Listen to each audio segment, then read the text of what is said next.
Well, it's very exciting to be here on the last day of the conference and have so many people joining us at the noontime lunch. Thank you for being here. Hopefully everybody's enjoyed the conference. I know for me it's my first true conference, the first year, and it's been, from my perspective, spectacular to meet so many people and to gather so many insights from so many places here and have such great attendance. I need to thank a few people. In particular, I wanted to thank the local host committee that put together all of the mobile workshops, the opening reception, and a lot of the other special activities, Film Fest, etc.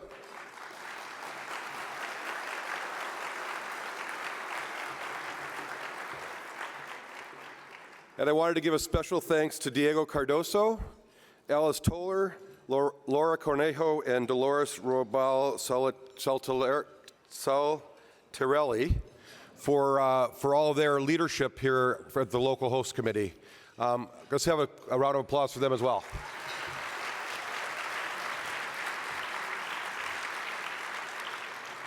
None of this conference would really be happening the way it is without our National Steering Committee, which is 35 people who come together 3 times a year to really build out the content. So I want to thank them for all of their efforts.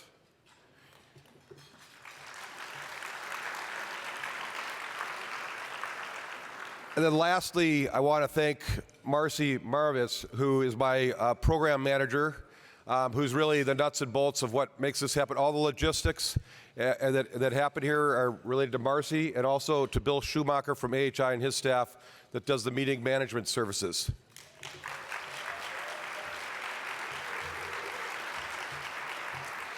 And then the very last thanks I want to give is to you, to all of you for being here. You are the folks that energize this network and really make it all happen. So I hope everybody will come next year and join us in Seattle. With that, I want to introduce Joni Earl, the Chief Executive Officer of Sound Transit. Joni leads the agency and is responsible for building the operations of Puget Sound's region mass transit system.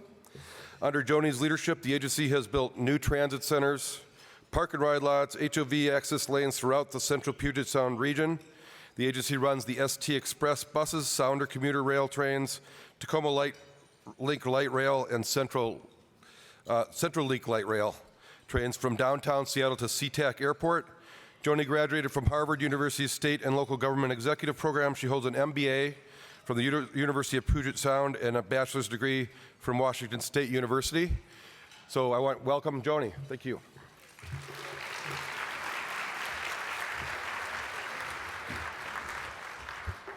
Thank you, Dan, and good afternoon, everybody. I am here because we are, in the Puget Sound in Seattle, hosting next year's Volution conference, and we are thrilled to be able to do that. These last few days have been so energizing and inspiring that we cannot wait to show off our region to all of you next year. So no doubt, being from Seattle, we're all from Seattle, you've heard about Seattle's fixation on coffee. So there's a reason for that. There's a secret behind it. And the secret behind it is because we are awake at all hours because there is so much to do and we don't want to miss a thing. We've pulled together a fantastic regional executive steering committee, including representatives from our transit agencies, from our advocacy groups, from our local jurisdictions, environmental groups, consulting firms, business, labor, and elected leaders, many of whom are here in LA who've been watching and learning throughout this conference. The steering committee is already hard at work planning for next year's conference. So just a few things that we're already working on for your visit. Let's see, a few things. Get a behind-the-scenes tour of Transit's Link Light Rail expansion program. Travel by Washington State Ferry to Bainbridge Island for a bicycle tour of TOD Island style. Take Sounder commuter rail to Everett and tour the Boeing production facility there, which is the largest building in the world by volume, and I must say that the Sounder commuter rail commute is the most beautiful in the country on that line. Take a foot and bike tour that includes a discussion led by Vulcan on the transformation of downtown Seattle's South Lake Union neighborhood and a tour of Amazon's new worldwide headquarters. That's just a few of the tours that we've already got planning underway for. And when you come to town, we know it's not just about the sessions and not just about the work.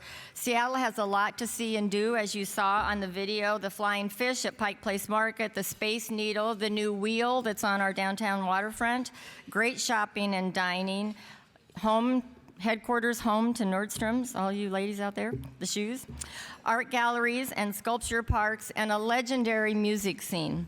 For you adventurers, there's no better place for outdoor fun, hiking, biking, kayaking, you name it, we have it. And maybe you can even take time to ride the duck. Our region's leaders are very excited to host Volution next year. We're in a transformation ourselves of the Puget Sound region, and we're really anxious to showcase, get your feedback, and have you participate with us as we move forward in our region. So we look forward to that. On your tables, we ran out of these, but there's one per table that's just a brochure about the conference next year. And then as you leave, we have a little refrigerator magnet for you so that you will mark on your calendars come the first of the year, October 20th to 23rd. We'll try to keep the weather good that long. If not, we're tough in Seattle, so you can handle the rain.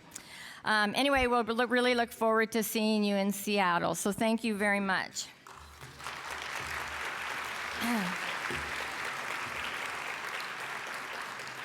Now, switching gears, we are going to move into the plenary session, which is why most of you are here in addition to this great lunch. And the topic of today's plenary session is creative livable communities with transit, 3 ways to measure the success of our movement. And I'm very honored to be able to introduce our moderator for the discussion today, Mercedes Marquis. As Deputy Mayor, Mercedes is responsible for housing policy across Los Angeles. Prior to returning to LA as Deputy Mayor, she was Assistant Secretary for Community Planning and Development at HUD. She was a General Manager for the LA Housing Department from 2004 through mid-2009. Prior to that, Mercedes was Vice President of McCormick Barron Salazar, Inc., a nationwide firm specializing in the development, consultation, and management of urban communities. She first served at HUD as Senior Counsel for Civil Rights and Fair Housing during the Clinton administration. Mercedes has a BA from USC and a JD and LLM from Georgetown University. Please join me in welcoming Deputy Mayor Mercedes Marquis.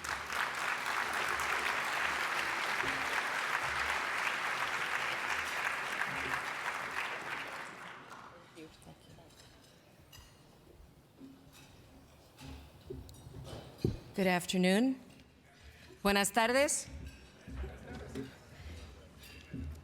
Panelists are joining me. Have we had a great time in LA? Wonderful. Truly, on behalf of our mayor, who is certainly someone, I know you heard him speak, committed to change through transit policy, we're so very pleased that you joined us here in Los Angeles. I can tell you, as someone that's been gone for the last 3 years, I love LA. And I'm just so glad to be back. So today we're going to wrap things up. I think it's a credit to Volution that we are trying something new here at the conference to bring in some of the integrating policies and efforts that are really required to make a neighborhood hum. And so we're going to be discussing that this afternoon. I'm going to start by talking to you a little bit about the city and what it is that cities might be able to do to make change and to contribute to the places in which we live. So I can tell you that, to create successful, livable communities, we have to work beyond, break through all of our silos. And in the last 3 years, when I was at HUD, that was our aim. We embraced a place-based approach. And in fact, the president required all federal agencies to prepare their budgets through a place-based lens. Cities receiving federal community investment dollars have an opportunity to innovate while providing basic services and amenities like housing and job training. I want to ask all of you, especially the advocates in the room, to consider taking your time to come and work in government. It is an exciting time. It is a hard time, But without you that bring all of the other elements outside, the government can't be vibrant, and as a result, our communities can't be vibrant. And so having been both a civil rights litigator where I sued government, right, both including the city government that I now represent, like on an incredibly regular basis, I sued the federal government, which is how President Clinton and folks that had heard about me, and learned from the inside out how to make some change. So I want to make a pitch that in order for this all to work, it is not just each segment, whether it's in business, right, or it's in philanthropy or in government, to each do their part. What's very important is that we as individuals and professionals also be integrated. So I want to urge you to consider moving across the silos yourselves, because there's never like walking in someone's shoes, right, when you actually know how to make change. So for me, that's a very, very important thing. So take a look at how far we've come. Where are we? This is a map that could be in any city. If you look on the right side of the map, you see the East Los Angeles community of Boyle Heights. You see the river running right through the middle, east, that's the Los Angeles River, and to the left you see all of downtown. Now, before we had the modern freeway system in the 60s, Boyle Heights was a middle-class community, very diverse community. City officials lived there for its proximity. But as a result of all of the transit, of the highways, of pulling out all of our trolley system, you start to see how by 1961, the East Los Angeles interchange had 4 freeways, completely splitting the neighborhood. Over time, the middle class moved away and took their economic buying power with them. You all have examples of this, unfortunately, I would imagine, in almost every place that you live. So poorly executed federal transit policy created tremendous inequity. And now we spend millions, billions of dollars trying to mend that pain. Here in Los Angeles, we have decided to use an integrated transit and community investment policy to create the Los Angeles of the future and the future opportunities for all Angelenos, regardless of circumstance. So what we ask ourselves in Los Angeles is, what is it that only the city can do? So what is it? We've decided to take a hold of HUD's consolidated plan. The consolidated plan is the expression of how over 1,200 communities and states nationwide will invest their federal funding for human capital, affordable housing, community and economic development, emergency shelter, and housing for persons with AIDS. What we've decided to do in Los Angeles is to create a transit-oriented consolidated plan. Despite critical cuts to federal funding, to housing and community development, we conservatively project that we will receive at least $565 million over the next 5 years. Given CDBG and home historic leverage ratios, we know that we will boost that investment by approximately $1.8 billion or $2.5 billion over 5 years in total investment. Community investments and transit investments are all assets, and we need to weave them together. So how do you actually do that? You do it, of course, by forcing the silos to break. Now, we talk all about that, but how do you actually do that? We've brought all of the agencies that represent community investments to the table. From sidewalk improvements to job training, parks and housing, we have the various departments working together, sharing data and business plans. We're working across departments and across city commissions and involving everyone in the community engagement process. About a month ago, we actually held cross-commissioner training, the first ever, and did 4 hours on what equitable transit-oriented development is. And now all of those commissioners are working in this process, listening to residents all across the city. Now, this is what we're hearing already. We've just begun this process. Already, seasoned, civic-minded residents can see the difference. They've commented in meeting after meeting how they've never participated in a city meeting quite like this, with maps showing their assets and all of the needs relevant for them to actually make real decisions about what the investment will be. Right? For once, we've taken, HUD has made all of this information now transparent. And so we're using it with maps of all of our community investments and putting a "You Are Here" sticker right on it so folks can really orient themselves and participate. It's actually quite exciting. In addition to that, the mayor announced the creation of a transit corridors cabinet. The chairs are the metro, right? So our rail system, the public works, so we have infrastructure, the gray infrastructure, our planning commission, and also community investment representatives, so that all those issues of what we call equity will actually have an equal share at the table as we discuss how we're going to move forward. In addition to that, we have actually now adopted the city's first equitable transit-oriented development definition, which is going to guide our work. The only way to do this in the end is to do place-based planning.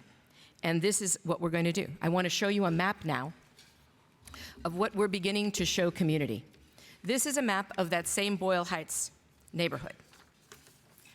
You can see the gold line running through Boyle Heights. There are actually 5 stations in Boyle Heights. And there's a black square on that map. What it shows is a concentration of where we're doing community investment and where we still have gaps. So we've got the peach gradient in the background is median income. The green dots are our work source centers, job training. The orange dots are public housing. It is a site of Hope 6, of a complete redevelopment there, both rental and for sale housing.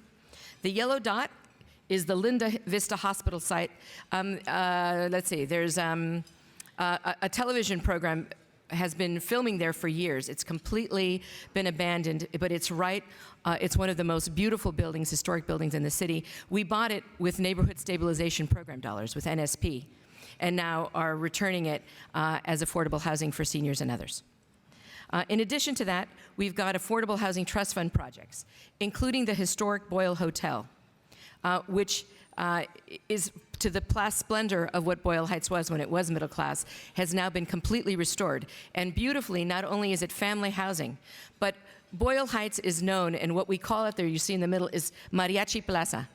It is, in many ways, the heart of the Mexican-American culture in the city of LA. Mariachis actually gather there, and if you're having a birthday or a quinceañera or an anniversary, you go with your pickup and you pick up the mariachis and you take them to your house. So what we have done is created a center for the mariachis at the Boyle Hotel, where they can rehearse, have access to computers, and business help to actually grow as business folks. That's what they asked us for. So already the integration. Now, what we see here is also something important. A Promise Planning grant has been awarded to a neighborhood group right in that square, and they're focused in on education. Also, 3 of the mayor's schools that he has chosen, both middle school and high schools, are also in this area. So we see all of the opportunity, but we see some things that are missing, just from doing the mapping all together across agency and with nonprofits. What we see is that we don't have the kind of business training that once we actually have a huge impact on the education, we don't have a way for the continuum for them to be successful in their own neighborhood. So we already see one of the things that are missing, right? And one of the things that we might do with the new consolidated plan. So all of this just through this. Now, what we know from 20 years of urban planning is that it takes housing plus another systems change. So what's driving in Boyle Heights is education and housing.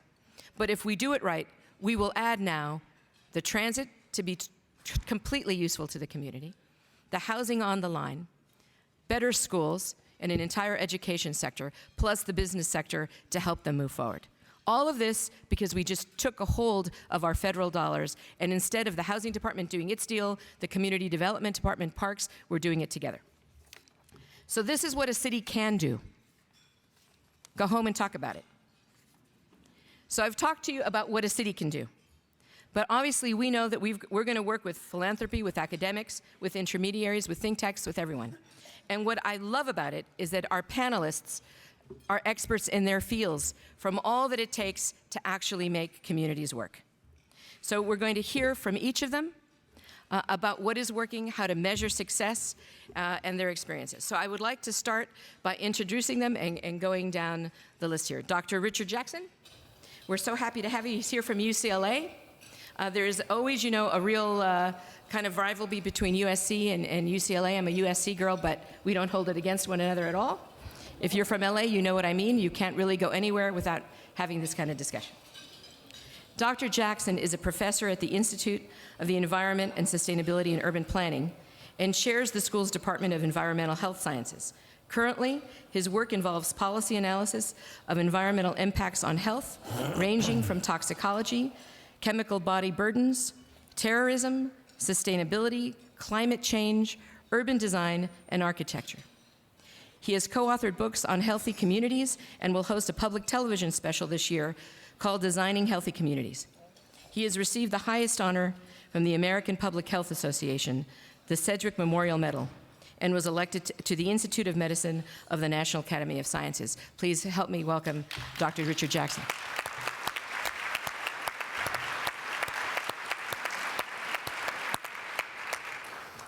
Terry Ludwig. Terry is president and CEO of Enterprise Community Partners. She heads the national nonprofit provider of development capital and expertise for creating affordable homes and rebuilding communities. Previously, she was president of the Merrill Lynch Community Development Company and president and CEO of Acción New York, the nation's largest nonprofit microlender. She helped establish the American Dream Fund, a September 11th disaster relief fund for small business owners in New York. Terry served on the U.S. Department of Treasury Advisory Board for Community Development and Financial Institutions, and currently serves on the New York City Energy Efficiency Corporation Board. She holds a bachelor's degree from the University of Illinois and a master's degree from Harvard University. I'm also privileged to call her a friend. Welcome, Terry.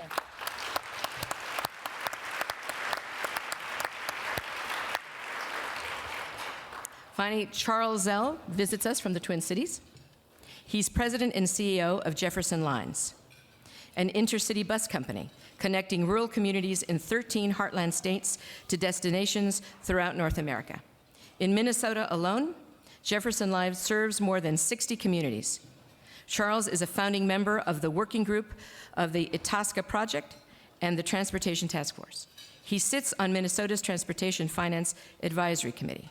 He is also the board member and chair of the Policy Committee of the American Bus Association. He chairs the executive committee of the Minneapolis Regional Chamber of Commerce. Born and raised in St. Paul, he earned a BA from Bates College and an MBA from Yale Management School. Please help me in welcoming Mr. Charles Zell.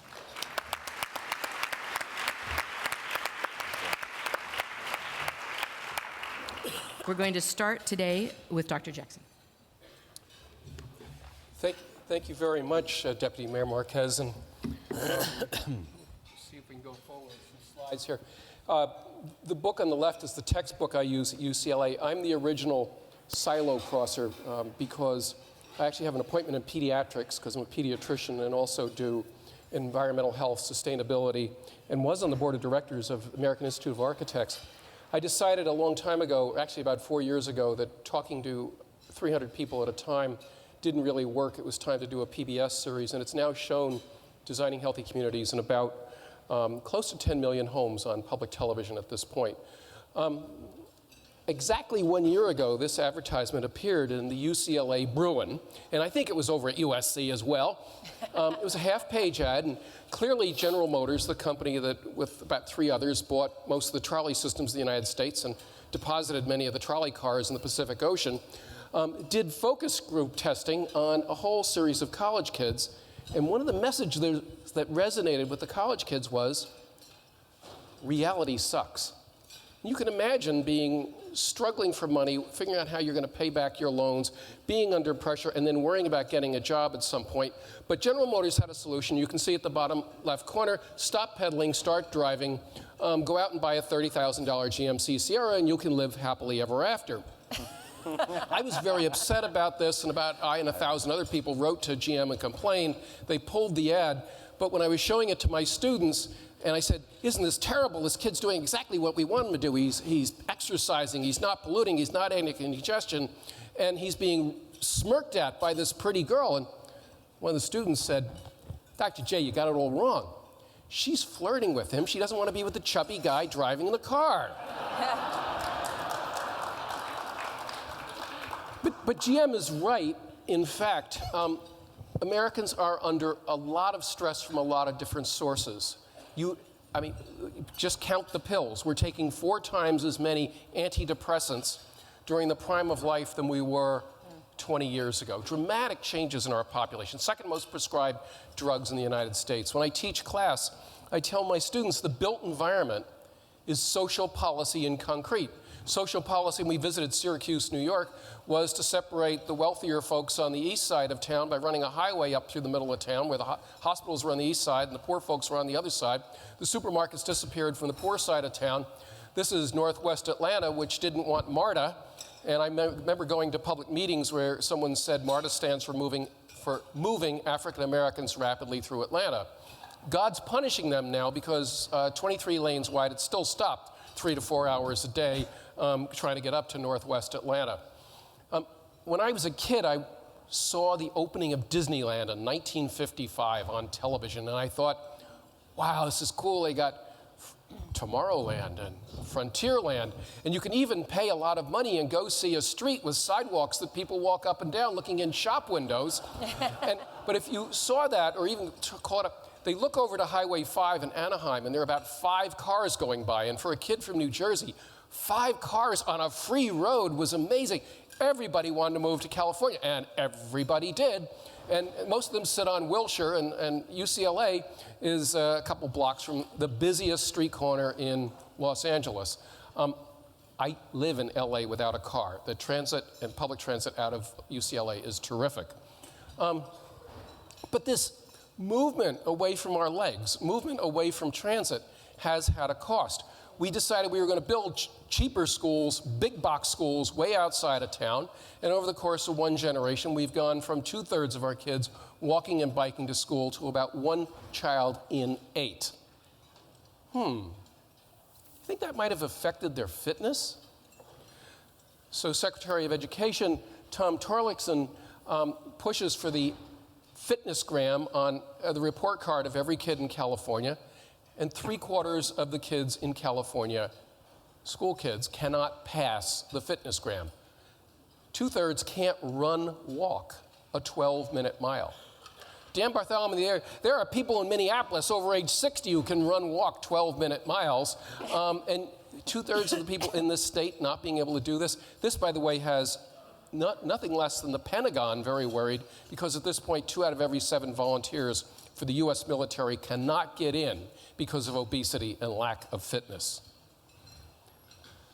By relying so much on the automobile, as I was flying in, it was the yellowest I've seen the the LA skyline in a long, long time the other day, partly because it's been so hot and the ozone is being produced. Do more people die of car crashes in the U.S., or do they die of air pollution from our vehicles? And I wouldn't ask that question unless the answer was, in fact, air pollution kills more people than car crashes in the U.S. If you live in a highly polluted area, Boyle Heights, you are 3 times as likely to have asthma when you finish high school, particularly if you're doing exercise activities that require a lot of breathing, than kids from the cleaner air side of town. I'll come back to this, but right now, and you hear this all the time, we're spending 17% of all the money in the United States on medical care. I don't let my students call it health care, and I correct them because it isn't health care. It's medical care that we're spending 17% of the money. Otherwise, we'd be living a lot longer. Right now, we have the same lifespans as the people living in Costa Rica, who spend 7 times less than we do because they spend a lot more money on the infrastructure of public health, including immunization. I'm trying to do Pecha Kucha, which is 20 seconds per slide, so I'm doing my best here. We got some big epidemics really breathing down our neck, and we're there. This is the map of the U.S. from telephone interviews. I was at CDC for 15 years, 10 years as the director of the National Center for Environmental Health. This is the map of the U.S. in 1991. Prevalence of obesity, California at about 10 to 15%. By 1997, we're up to 15 to 19% of our adults obese. By 2010, 2 brand new colors, 20 to 25% of Californians are obese, and in some states, you can see the stippled one, over 30% of the population is obese. Not overweight, obese. The average adult in America is about 27 pounds heavier than we were a generation ago. Average 14-year-old is about 14 pounds heavier. Lots of causes for this, but I'm going to assert that you who worry about transit are one of the health interveners that will improve the health and reduce the weight of Americans. In fact, the difference between a sprawling area and a non-sprawling area is about 7 pounds of body weight. We've gained more than that, but 7 pounds, everybody in America would feel a lot better if they got rid of 7 pounds right now, right? As scary as those statistics I just gave you are, this is the one that just, and it was a keynote in the White House about 2 months ago. At the rate we are going, 11% of all the adults in America will have a body mass index of 40, which is 100 pounds or more overweight. If you think the medical system, which is already gobbling up 17% of all the money in the United States, can fix this, you're wrong. It's the only way we're going to change this is to move upstream into the environment. This is exactly what you're talking about, Deputy Mayor, about closing the silo, bringing the silos together and really thinking about how we make human well-being the center. In fact, I would even make transit the center. I'd make human well-being the center of the efforts. Pardon me for the technical slide, but the quick message here is the more your body mass goes up, the more likely you are to become diabetic. And if you're a female, it goes up much more dramatically than for men, but it still goes up a lot for men. Here's diabetes in 1994, and we're at about 4 or 5% of Californians in 1994 diabetic. You saw that increase in weight, so what do you think happens to diabetes?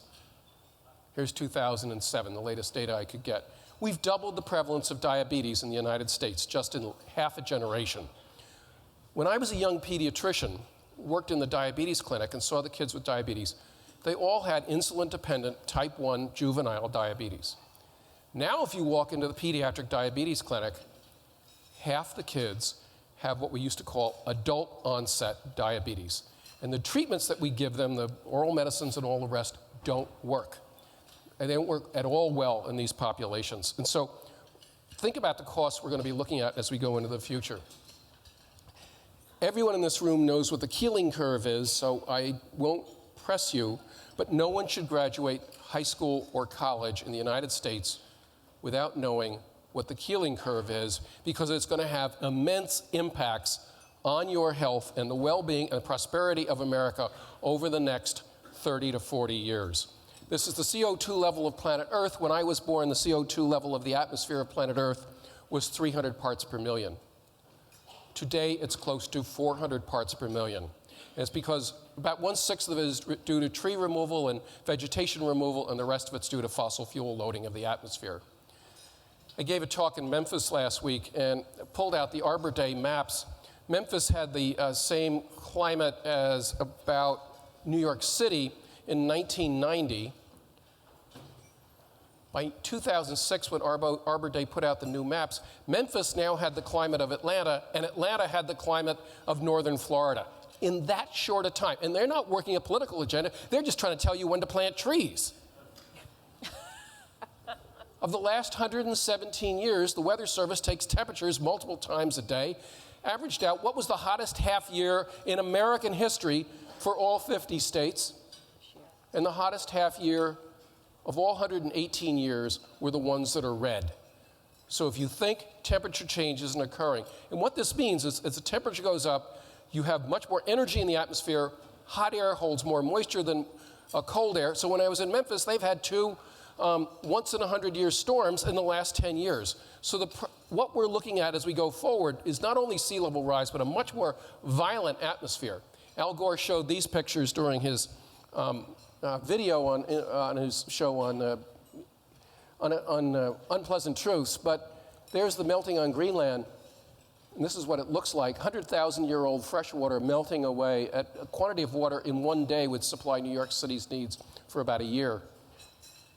First time in satellite history, all of Greenland turned to water on the top was last July. All right, so I've depressed myself. We're going to have to think about how do we put in place energy efficient, how do we exert your health, how do we make you health leaders that you deserve to be? What's the best exercise? Especially as we age, walking. You do 10,000 steps a day. If you go to your doctor and he says, oh, you're pre-diabetic. Well, you can take these pills or you can start walking 10,000 steps a day. You'll reduce your risk of becoming diabetic by 60%.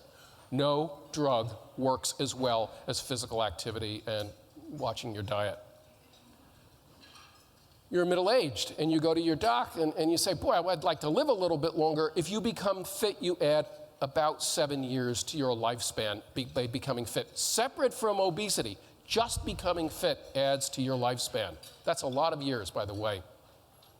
The Institute of Medicine came out with their recommendation about turning around the obesity epidemic, and recommendation 1 was not about food, it was about change physical environments so we can make physical activity much more easy for people to pursue. Charlotte, North Carolina put its light rail in. This is one of my favorite studies. They happen to be looking at the health of the community before and after for a totally different reason. About half the people took light rail. They took it because they could save time, save money, be less stressed, wouldn't be white-knuckled, wouldn't raise their... By the way, driving raises your risk of high blood pressure, of having a car crash, and actually having a heart attack. They found that people taking light rail were much more likely to meet the Surgeon General's guidelines for physical activity. Didn't even know they were in an exercise program. And look at this. People that took light rail after 2 years were weighing about 6.5 pounds less as weight standardized. So when you put light rail in, you're actually doing a health intervention, even though you don't realize it. So when I talk to groups, people always tell me, by the way, all the men in the room here have decided that you are better than average drivers. I've asked a lot of you. And, and we all think, well, the accident, injury, the crash isn't going to happen to me. Every time you drive 87 miles in America, you buy a 1 in a million risk of dying in a pool of blood.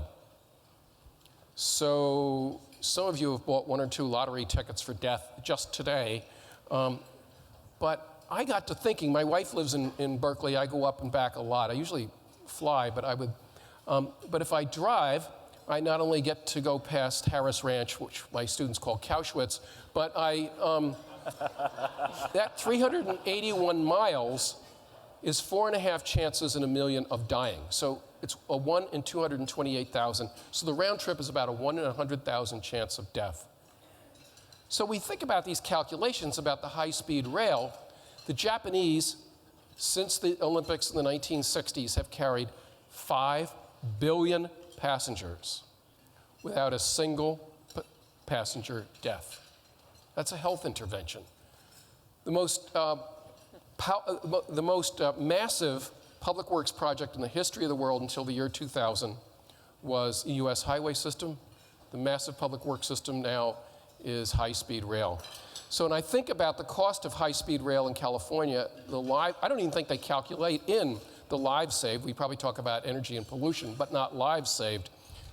These would be, and what this really argues for is the need for a health impact assessment, not simply an environmental impact assessment.